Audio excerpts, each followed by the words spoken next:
Jersey adalah salah satu bagian yang tidak bisa dilepas dari sebuah tim sepak bola.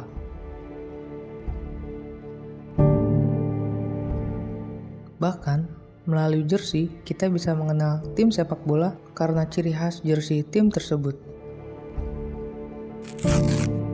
Akan tetapi, hal tersebut berbeda jauh ketika tim-tim lokal Inggris pertama kali memainkan sepak bola modern.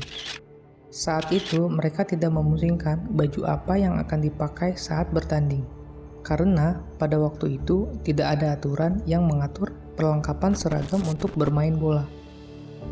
Mereka semua tampil dengan mengenakan pakaian apapun yang mereka punya.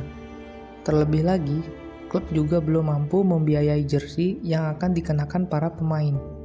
Alhasil, demi mengetahui mana kawan dan lawan, biasanya dalam sebuah tim akan menggunakan atribut tambahan yang berwarna sama pada syal, topi, dan ikat pinggang. Hal itu pun terlihat pada klub tertua di dunia, Sheffield FC. Mereka memiliki aturan bahwa tiap pemain harus melengkapi dirinya dengan flanel yang berwarna merah dan biru tua. Hingga akhirnya, usai Asosiasi Sepak Bola Inggris dibentuk pada tahun 1863, di mana setelah itu aturan permain sepak bola harus dipatuhi oleh tim-tim yang akan bertanding. Hal itu pun mulai terlihat pada final FA Cup edisi pertama yang dimenangkan Wanderers FC. Saat itu, mereka mengenakan jersey berwarna merah muda dan hitam. Sedangkan lawan mereka, Royal Engineers, mengenakan kemeja merah tua dan biru tua.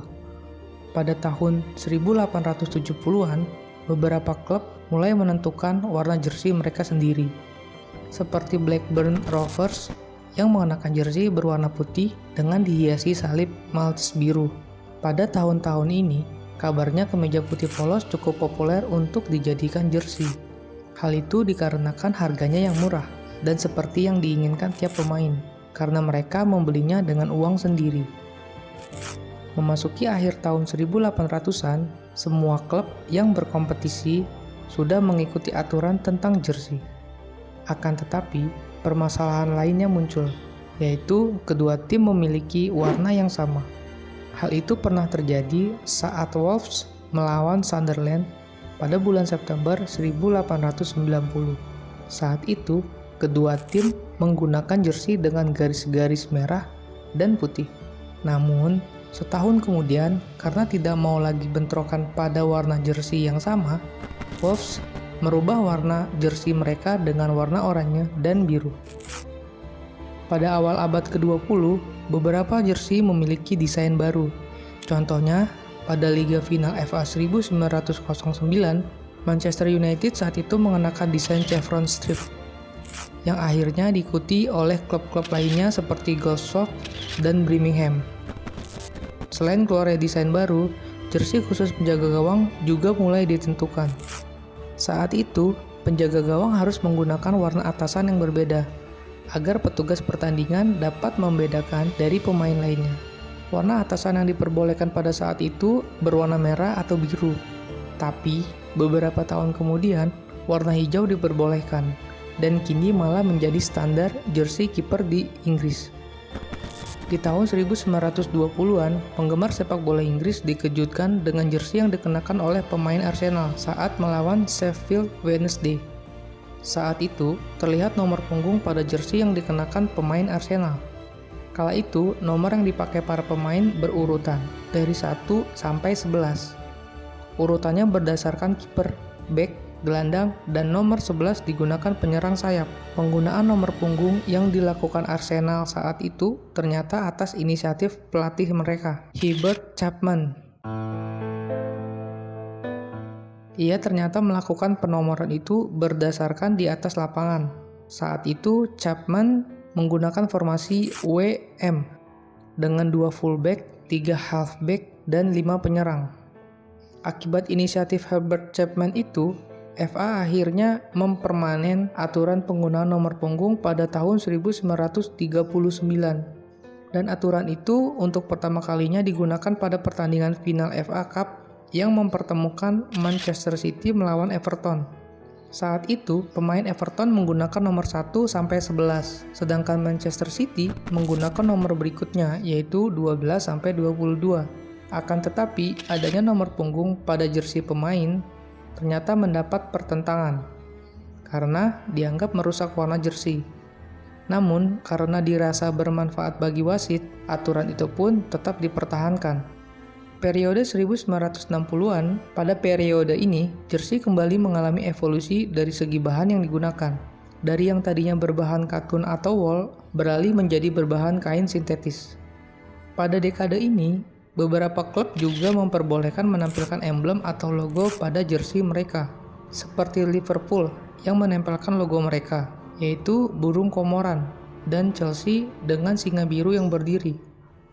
Memasuki periode tahun 70-an, jersey sepak bola terus berevolusi. Pada dekade ini, aparel diizinkan masuk. Hal itu tercetus usai Don Revie, manajer Leeds, membuat kesepakatan dengan Admiral yang memproduksi jersey mereka pada tahun 1973. Tujuan dari kesepakatan itu pun tak lain agar desain jersey mereka bisa menyebar luas. Admiral pun menyepakatinya, dan mereka diizinkan untuk menempelkan logo mereka di jersey Leeds. Dari kesepakatan itu, klub-klub Liga Inggris pun latah dan mengikuti jejak Leeds. Manchester United, Southampton, dan West Ham akhirnya menggandeng Admiral untuk produsen jersey mereka. Di dekade yang sama, sponsor pun akhirnya mulai menghiasi jersey pada Juni 1977. Penolakan sponsor tersebut pun pernah dilakukan petinggi Arsenal, Peter Hill-Wood, yang menyatakan bahwa ia menentang adanya sponsor karena itu membuat klub kehilangan identitasnya. Akan tetapi, setelah berkomentar seperti itu, jersey Arsenal malah menampilkan sponsor, GVC, yang rela menggelontorkan £500.000 untuk mengubah pendirian Hill-Wood.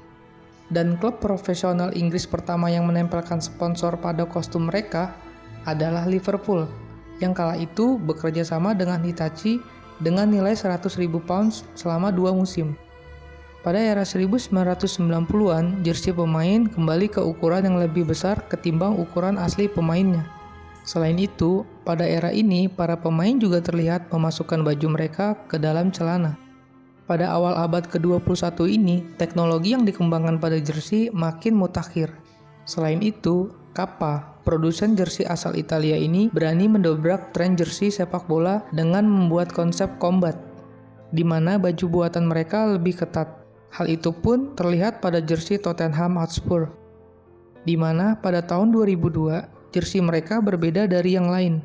Model jersey mereka lebih ketat, ramping, dan juga elastis. Hal itu pun bertujuan saat ditarik baju tidak gampang robek. Hingga akhirnya muncul sejumlah bahan mulai dari lycra hingga dry fit yang digunakan sebagai bahan jersey sepak bola. Dari kedua bahan itu tercipta sebuah sistem ventilasi angin di dalam sebuah jersey. Dan berkat teknologi itu ternyata membantu pemain terlihat lebih nyaman ketika bertanding.